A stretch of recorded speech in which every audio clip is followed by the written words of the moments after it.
আসসালামু আলাইকুম প্রিয় শিক্ষার্থীবৃন্দ, কেমন আছো সবাই? নিশ্চয়ই বাড়িতে আছো, সুস্থ আছো এবং নিরাপদে আছো। আমি সবিতা রানীতে, সহকারী শিক্ষক, engineering university girls school and college. তোমাদেরকে দশম অধ্যায়ের একটি ক্লাসে আমন্ত্রণ জানাচ্ছি। ক্লাসটা হচ্ছে ষষ্ঠ শ্রেণীর, বিষয় হচ্ছে বাংলাদেশ ও বিশ্ব পরিচয়। তো আসো, দশম অধ্যায়ে আমরা আলোচনা করব আজকে। দশম অধ্যায়ের শিরোনাম হচ্ছে বাংলাদেশে শিশু অধিকার। পেজ নাম্বার 81 এবং 82 নম্বর পৃষ্ঠা আজকে আলোচ্য বিষয়। আর লেকচার নাম্বার হচ্ছে এটা 1। আজকে এই ক্লাসটা শুরু করব এবং আরেকটি ক্লাস নিলেই এই অধ্যায়টি শেষ হবে। তাহলে 2 নম্বর লেকচারই আমাদের এই অধ্যায়ের জন্য শেষ ক্লাস হবে। তো প্রথম ক্লাসটি শুরু করি। আসো, প্রথমে ভূমিকা, তারপরে পার্ট 1 শিশু অধিকার, পার্ট 2 জাতিসংঘ স্বীকৃত শিশু অধিকার। এবার ভূমিকা। সবাই তোমাদের পাঠ্যপুস্তকে চলে যাও 81 নম্বর পৃষ্ঠায়। 81 নম্বর পৃষ্ঠায় দেখো ছবি রয়েছে শিশুদের। এক পাশে দুটি শিশু খাচ্ছে আর এক পাশে একটি মেয়ে শিশু বোর্ডে লিখছে। তো দেখো, আজকের শিশু আগামী দিনের ভবিষ্যৎ। ভবিষ্যতে রাষ্ট্র সমাজ পরিচালনার দায়িত্ব আজকের শিশুদের উপর বর্তাবে। তারা যখন বড় হবে, তারা যখন বড় হয়ে পড়াশোনা করে ফিটনেস অর্জন করবে, তখন একসময় তারাই রাষ্ট্র ও সমাজ পরিচালনার দায়িত্ব নেবে। তো একটি সুন্দর ভবিষ্যতের জন্য শিশুর শারীরিক ও মানসিক সুস্থতার পাশাপাশি তাদের চিন্তা শক্তি, সৃজনশীলতা, সর্বোপরি তাদের সমস্ত সম্ভাবনাকে পরিপূর্ণভাবে বিকাশ করার প্রতি গোটা বিশ্ব মনোযোগ দিয়েছে। জাতিসংঘ শিশু অধিকার রক্ষার জন্য শিশু অধিকার সনদ তৈরি করেছে। এর সাথে বাংলাদেশ সরকার একাত্মতা প্রকাশ করেছে। তাহলে বুঝেছ এই কয়টি লাইন নিশ্চয়ই। এরপরে দেখো পার্ট 1 শিশু অধিকার।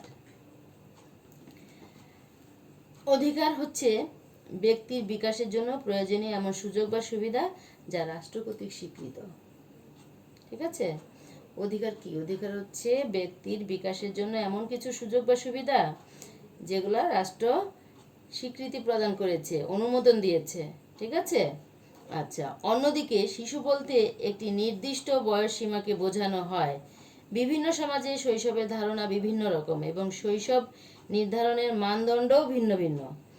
জাতিসংঘ শিশু অধিকার সনদ অনুযায়ী শিশু বলতে 18 বছরের কম বয়সী যে কোনো মানুষকে বোঝানো হয়েছে। প্রত্যেক শিশুর মর্যাদা প্রতিষ্ঠা এবং মানবিক গুণাবলীর পরিপূর্ণ বিকাশের জন্য রাষ্ট্র যে সকল সুযোগ সুবিধা প্রদান করে তাই হচ্ছে শিশু অধিকার।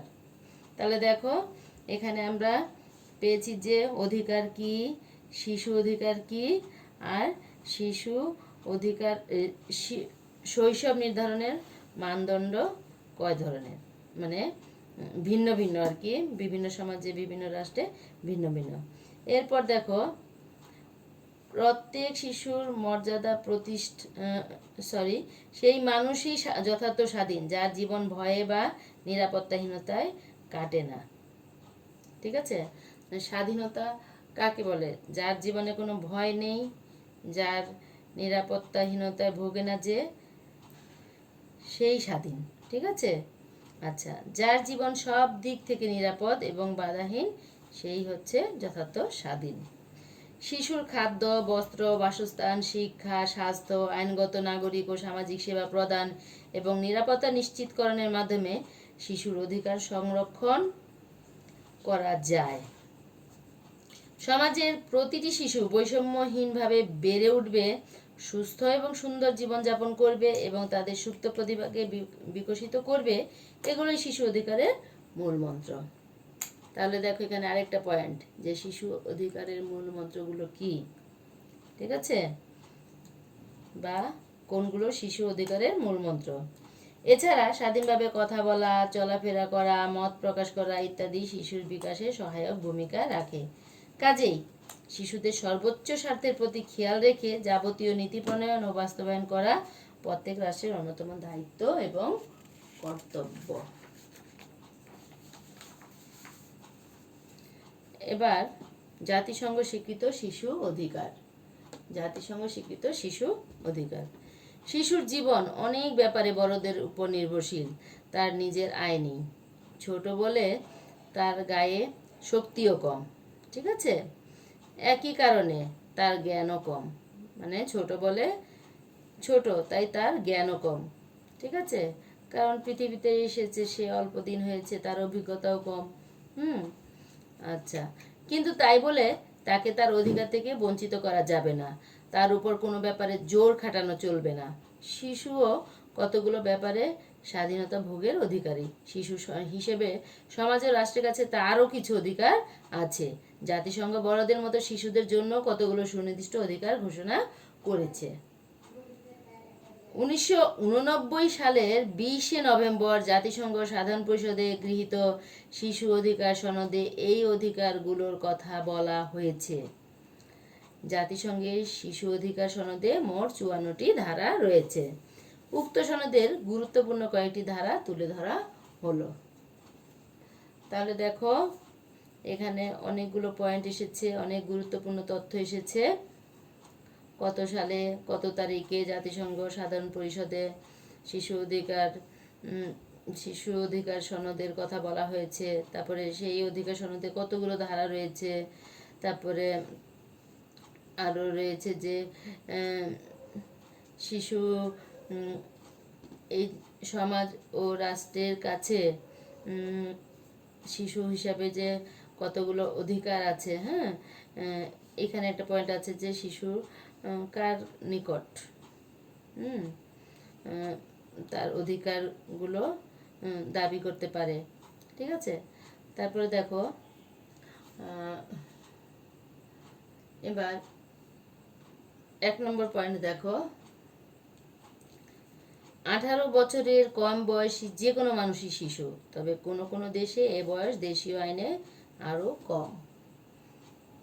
কেউ কেউ 18 বছর নয়, আরও কম বয়সী, মানে কোনো কোনো রাষ্ট্র আরও কম বয়স পর্যন্ত বয়সকে ধরেছে যে শিশু, ঠিক আছে। আচ্ছা, সব শিশুর অধিকার সমান, অর্থাৎ ছেলে মেয়ে, ধনী গরিব, জাতীয়তা, ধর্ম, শারীরিক সামর্থ্য কোনো কিছুতেই শিশুদের অধিকারের তারতম্য করা যাবে না। তারপর দেখো, বাবা মা ও বড়দের শিশুর অধিকার সম্পর্কে সচেতন থেকেই তাদের সদ উপদেশ দিতে ও পথ চলতে সাহায্য করতে হবে, ঠিক আছে।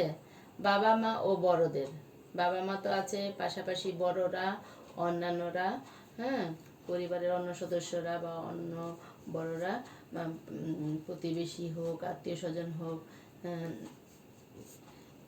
এই শিক্ষক, সবাই মিলে কি করতে হবে, শিশুকে অধিকার সম্পর্কে সচেতন করতে হবে। হ্যাঁ, এবং সৎ উপদেশ দিতে হবে, ভালো উপদেশ দিতে হবে, এবং তাকে সঠিকভাবে পথ নির্দেশনা দিয়ে সাহায্য করতে হবে। তারপর কি, শিশু তার নিজের ও বাবা মার নাম সহ সঠিক পরিচয় ব্যবহারের অধিকারী হবে। শিশুর একটা সুন্দর নাম থাকবে, ঠিক আছে, এবং তার নিজের বাবার নাম, মায়ের নাম ব্যবহার করার অধিকারী সে হবে। শিশুর বেঁচে থাকা ও বড় হওয়ার অধিকার রক্ষা রাষ্ট্রের দায়িত্ব, ঠিক আছে। শিশুর বেঁচে থাকা এবং বড় হওয়ার অধিকার রক্ষা করা কার দায়িত্ব? রাষ্ট্রের দায়িত্ব। তারপর হচ্ছে, মা বাবার নির্দেশনায় শিশুর স্বাধীন চিন্তা শক্তির প্রকাশ, বিবেক বুদ্ধির বিকাশ এবং ধর্মীয় স্বাধীনতার অধিকার নিশ্চিত করা সরকারের দায়িত্ব, ঠিক আছে। তারপর হচ্ছে, মারধর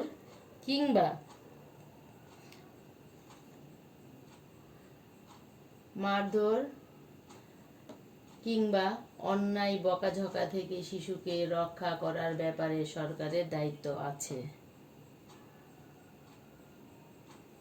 এরপর, শিশুরা যাতে সময়মতো খাদ্য, বস্ত্র, বাসস্থান, শিক্ষা ও চিকিৎসার সুযোগ পায় রাষ্ট্রকে তা নিশ্চিত করতে হবে। তারপর সংখ্যালঘু ও ক্ষুদ্র নিগোষ্ঠীর শিশুদের নিজস্ব সংস্কৃতি, ধর্ম, ভাষা চর্চার অধিকার রক্ষা করতে হবে।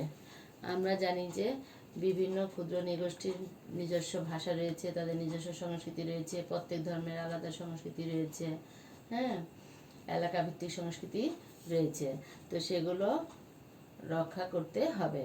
প্রতিটি শিশুর অবকাশ যাপন, খেলাধুলা, সাংস্কৃতিক ও সৃজনশীল কর্মকাণ্ডের অধিকার রয়েছে। এরপর দেখো, অর্থনৈতিক শোষণ এবং যে কোনো ঝুঁকিপূর্ণ কাজ থেকে শিশুর বিরত থাকার অধিকার রক্ষা করতে হবে। অনেক সময় শিশুদের দেখা যায় যে কলকারখানায় কাজ করছে, ঝুঁকিপূর্ণ কাজ করছে, ইট ভাঙছে, তারপরে হচ্ছে বিভিন্ন যানবাহনের সহকারী হিসেবে কাজ করছে। এই যে বিভিন্ন যানবাহনের সহকারী হিসেবে কাজ করছে, তারা অনেক সময় ঝুলে ঝুলে থাকে, যেটা খুব রিস্কি। তারপর হচ্ছে অনেক কলকারখানায় কাজ করে, অনেক রিস্কি কাজ করে, সেই ঝুঁকিপূর্ণ কাজগুলো থেকে শিশুকে বিরত রাখতে হবে এবং এই বিরত থাকার অধিকারও তাকে দিতে হবে। তারপর হচ্ছে শিশুকে কেউ যেন অন্যায় কাজে ব্যবহার করতে না পারে, শিশুর শারীরিক, মানসিক, নৈতিক ক্ষতি যাতে না হয়, রাষ্ট্রকে তার ব্যবস্থা নিতে হবে। ঠিক আছে? কোনো শিশুকে যুদ্ধে বা সরাসরি সশস্ত্র সংগ্রামে, যুদ্ধেও পাঠানো যাবে না এবং সশস্ত্র সংগ্রামে, অস্ত্র সহকারে সংগ্রাম, সেখানে তো যুদ্ধে তো যাবেই না, আবার অস্ত্র সহকারে তো নাই, হ্যাঁ, অস্ত্র সহকারে সংগ্রামে বা যুদ্ধে অংশগ্রহণ করতে দেওয়া যাবে না। শিশুর সম্মানবোধ, নিজস্ব গোপনীয়তা রক্ষা করতে হবে। শিশু বলে কি, তারও সম্মান রয়েছে, তারও ব্যক্তিগত স্বাধীনতা রয়েছে, তারও গোপনীয় বিষয় থাকতে পারে, হ্যাঁ, তারও দুর্বলতা থাকতে পারে। তাই বলে তার গোপনীয়তা, তার সম্মান সবার সামনে যে বিনষ্ট করে দেওয়া যাবে না। গোপনীয়তাও রক্ষা করতে হবে, আবার তার সম্মানের দিকেও দেখতে হবে, সে যাতে কোনোভাবে অপমান বোধ না করে অন্যের সামনে, সেদিকে খেয়াল রাখতে হবে। এবার আসো আজকের পাঠ অনুসারে আমরা বাড়ির কাজ নিয়ে নিই। আচ্ছা, বাড়ির কাজের পূর্বে আরেকটু কথা রয়েছে, সেটা হলো শিশুর জীবন ধারণ, তার শারীরিক ও মানসিক বিকাশ, শিক্ষা, নিরাপত্তা, চিন্তা, বিবেচনা ও মত প্রকাশের স্বাধীনতা ইত্যাদি সব ধরনের অধিকারের বিষয়ে জাতিসংঘ মনোযোগ প্রদান করেছে। 54টি ধারার কথা বলা হয়েছে, এখানে তো কয়েকটি ধারা রয়েছে, হ্যাঁ, তো এই 54টি ধারার মধ্যে আরও শিশু শারীরিক, মানসিক বিকাশ, শিক্ষা, নিরাপত্তা, চিন্তা, বিবেচনা ও মত প্রকাশের স্বাধীনতা, এগুলোর কথাও বলা হয়েছে। আমরা শিশু হিসেবে নিজেদের অধিকার সম্পর্কে জানব, ঠিক আছে, এবং বিভিন্ন ধরনের নির্যাতনের হাত থেকে নিজেকে রক্ষা করব। তাহলে এই কথাটি তোমাদের জন্য, যে আমরা শিশু হিসেবে নিজেদের অধিকার সম্পর্কে জানব। তোমরা তোমাদের অধিকার সম্পর্কে জানবে এবং বিভিন্ন ধরনের নির্যাতনের হাত থেকে নিজেকে রক্ষা করবে। আর কেউ যদি শিশু অধিকার বিরোধী কোনো কাজ করে, শিশু অধিকার লঙ্ঘন করতে চায়, তাহলে প্রতিবাদ করতে হবে, তাই না? বাবা মাকে জানাতে হবে, বাবা মাকে জানিয়ে তারপরে হচ্ছে প্রতিবাদ করতে হবে। একা একা প্রতিবাদ করা যাবে না, ঠিক আছে? আর বাবা মা যদি তোমাদের সাথে অন্যায় আচরণ করে, সেটা বাবা মাকে বলবে, বুঝাবে, হ্যাঁ, যে আমাদেরও কিন্তু অধিকার রয়েছে, ঠিক আছে, জাতিসংঘ এই অধিকারগুলো আমাদের জন্য স্বীকৃতি দিয়েছে। আচ্ছা, তাহলে আজকের জন্য এখানেই শেষ করছি। তোমরা বাড়ির কাজটি নিয়ে নাও চট করে। দেখো বাড়ির কাজটি, দেখো